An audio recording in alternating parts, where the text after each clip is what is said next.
Me and Sagnik got to we got to be embedded with San Bernardino County, their marijuana enforcement team when they went to raid. Yeah, they went to raid a marijuana grow that was operated by the Chinese mafia. And when we got there, the people who were working that grow were Chinese nationals that were smuggled in through the southern border, undocumented, and they were crying when they got arrested. I mean, these are people who are literally working off a debt. They have no idea. That's their way of paying back to the cartel members by putting their hours in these marijuana grows.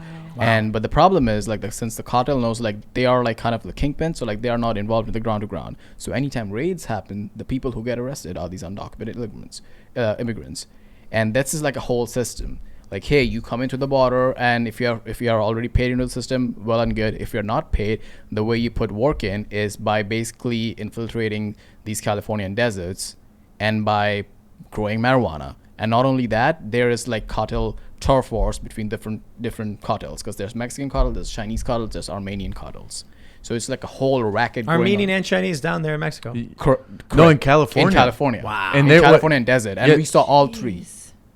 So when we were out there, we discovered that there's an Armenian crime organization, the Chinese mafia, and Mexican cartels are all fighting in Southern California for these large desert properties. So when I was out in, I was covering the border early with the crisis. I met Congressman Mike Garcia, who represents District 25 in California. So for those who don't know, District 25 is a purple district, meaning it could swing Democrat, it could swing Republican. That was the same. What's her face? It was the district that Katie Hill had, but then she got caught with threesome in her staffers. But what happened is that Mike Garcia won in that special election by less than 500 votes.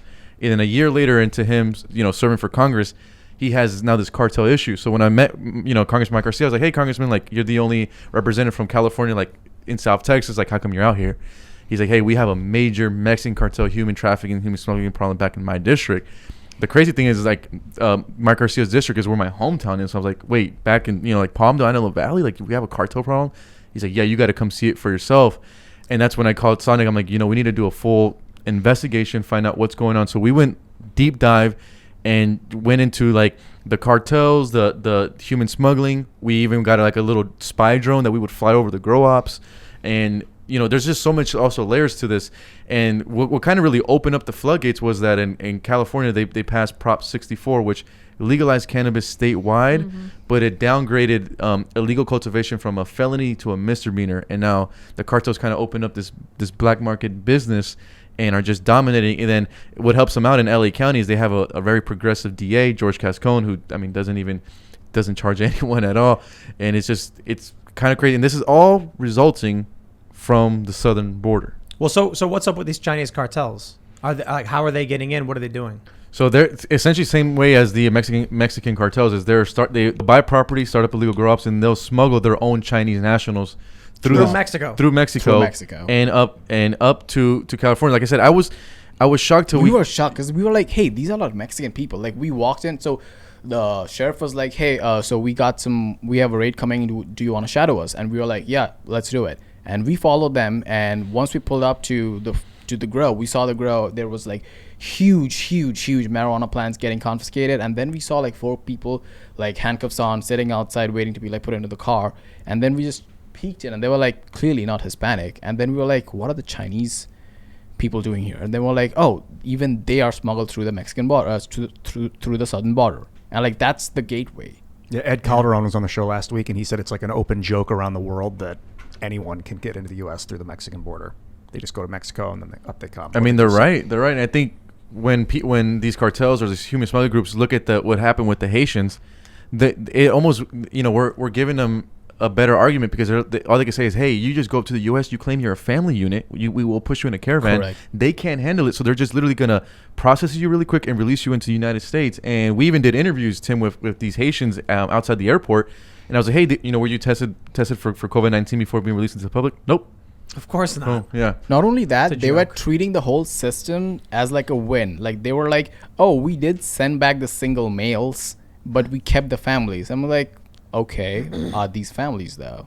So this. But there's no way to verify if they're family. So yeah, like I said, this is all resulting from an open border. It has really a lot of consequences, even for just regular American workers. This big corporations love the open borders because it keeps their wages down. Yep. And you just get hit all angles. So yeah, me and Sagnik went. Like I said, we did a deep dive 2 months into it. The documentary is going to come out next week. So we really hope a lot of people just look at it and just kind of see the reality on the ground of, people being human smuggled, human traffic. I think when people think about this, they don't think that it could happen on American soil at the rate it is, but it's happening. And and Ed said this on your show too, Tim, is that people think that the Mexican cartels are not here. They're here. They've been here for years, and now they're getting more emboldened. People forget about the fact that people usually don't empathize with the topic because they're like, oh, once they're here, like whatever. But like once they're here, they are in our communities.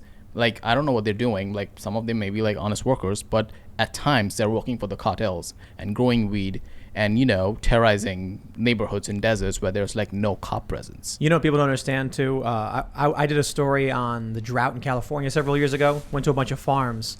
I met some young kids who were born in America, but their parents were illegal immigrants. And they were working on farms, like picking dates or something, or whatever fruits they do and stuff down there. And they were like, oh yeah, our parents get $14 an hour. And I was like, that's really interesting. And they were like, their parents aren't documented. That's what they said. And they make $14 an hour. And I'm like, $14 an hour? Like, why not just hire an American? It's actually really obvious. No benefits, no taxes. So if they can pay someone $14 an hour, an American would have to get paid more because of taxes on both ends, the employment tax as well as the person's income tax.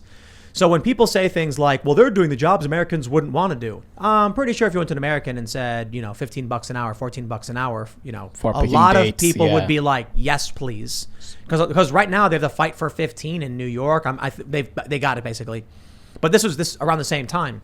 Around the same time I'm hearing that illegal immigrants, undocumented immigrants, are getting $14 an hour to pick fruit in the fields. Americans are fighting for a minimum wage at that level because they're not making that much at McDonald's or whatever. So basically they look at it this way. We're going to pay $14 an hour to this person and we're going to save 7.5% on employment tax. They're going to save 7.5% on their end. So we'd have to pay $15 an hour. We save a little bit, but we're still paying comparable to what an American would get. So yeah, Americans would love to have that job.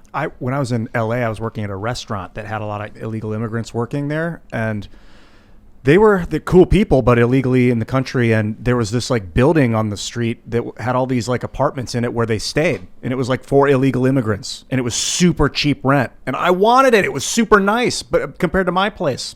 But but this concept too, like it, years ago, like even Bernie Sanders would come out and said that he didn't support open borders because of how it impacted American wages. So even he had he got pushed by the progressive group, but even he saw it. And I think just we got to take out the politics and just say this is an American thing, this is an American problem that we're seeing.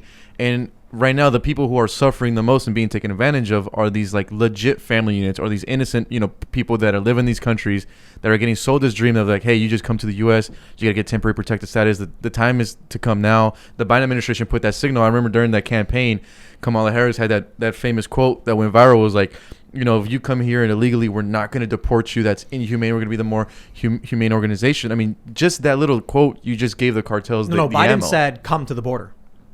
The whole Biden said, surge the border if you want to come. The give us you're weak, you're sick, you're poor. Wasn't that the American thing back in the day? That's not the America of today. We're overloaded. No, you mean going to Ellis Island to be processed? Yeah, come immigrants, everyone. That was 100 years ago. We're not in that position now to take all these new immigrants. That was a poem at an island where immigrants were being processed legally. Of course. Well, but I don't even think we can handle. I mean, we can barely handle legal immigration right now. This country's overloaded. I think we poorly can handle optimized. I think we can handle legal immigration. The problem is, how can you handle legal immigration when we can't track all of the illegal immigration? Exactly. So we're like, hey, we want to allocate X amount of space to people.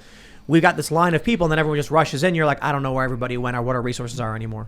Yeah. And look what happened with the Haitians. 15,000 came and from Chile and Brazil. Yeah, and then they get processed and they got released in the United States all in under like a week, just because the Haitians under that bridge was looking bad optics for the Biden administration. They're like, hey, just hurry up, speed it up. We don't even care if you test them or not. Just get them out of here. The thing which also bothers me, and this is like a devil's advocate argument, which is like Haiti is actually a messed up country. Like there's like so many things wrong with Haiti, especially with the president getting murdered and like earthquakes and stuff like that. So there may be some people with actual asylum claims there. So, but when you overload the system and you have been doing that for like 5-6 years, maybe those people like, who are supposed to get asylum in an ideal world are like lost in the dust. And guess what? There's even more coming. There's already 10,000 stuck in Tapachula, Mexico. There's even thousands more making their way through Colombia and Panama. And it's not just the Haitians, it's the Venezuelans that are still coming at a record number. Central Americans are still coming at a record number. We were literally documenting the human smuggling last night in Roma. And it's just like, you know, when I speak to Border Patrol, it's like, you know, the for them, and it's kind of a little bit obvious now looking at the hindsight, but it's like just the removal of Trump's, remain in Mexico policy really just opened up the floodgates, because the thinking was for the migrants during the Trump administration is, why would I pay the cartels and human smuggling groups to cross into the U.S. illegally for the Trump administration to give me a court order, but I would have to wait in a border town of Mexico, which is most likely cartel related. The risk is just too high. So when the Biden administration came out and said that it's removing the remain in Mexico policy, that literally just opened up the floodgates. But didn't a court overrule that? So you got to a court overruled it and said you have to do it. But from my reporting, we haven't seen any evidence of those migrants having to wait in Mexico. I mean, we just saw with the Haitians. If it was true, those Haitians would have had to stay in Ciudad Acuña. They were going back and forth. Yeah. Like there's no border. Yeah, I was in I don't know if you guys saw the video on Twitter, but I was in the water when they were transporting supplies, and I asked the Haitians and the Mexicans, said, hey, how come you're standing here and not going over there? They're like, we were only eating like one time a day over there. So it's like, I'd rather be on the Mexican side. Wow. But now the Mexican authorities went to the Ciudad Acuña. It was like a makeshift, Haitian camp, and they made those Haitians move. So we're getting reports right now that there's thousands of Haitians going to Reynosa, Mexico, which that means the direct town across from it is McAllen, Texas. One of the hardest hit sections in Texas is that RGV area.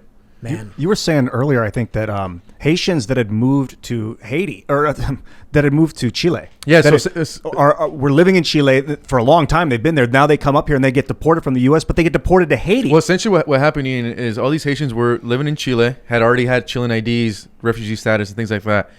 Then when we made the transition from the Trump to the Biden administration, the smugglers told them, your time is now if you want to make a run to the States. So we had thousands of Haitians come up, but they got stuck in Tapachula, Mexico. So that's the border town in South Mexico. The government there actually didn't let the Haitians travel without proper documents. The only thing is that the government never actually processed documents. So what happened was you had thousands of Haitians living in Tapachula, waiting for something to happen, like sleeping on the streets, while thousands more kept coming. So many came on the week of September 12th, which is actually a Mexican holiday called El Grito. The local government gave them a 3-day pass to travel, and they ended up, the human smugglers, they moved them up to Ciudad Acuña. Now, Ciudad Acuña is one of the few border towns that's actually not like controlled by a cartel smuggling group. So meaning that's why in those videos you're able to see the Haitians walk that river back and forth, bring supplies, because they didn't have to pay. If they did, once they cross that one time, it's done. And that's why when we're with the Haitians, you don't find the wristbands at all. Thanks for checking out this clip from the Timcast IRL podcast. If you want to see the full show, come back to this channel, youtube.com/TimcastIRL, Monday through Friday at 8 p.m., where you can leave comments and super chat, and we actually will read your comments on the show.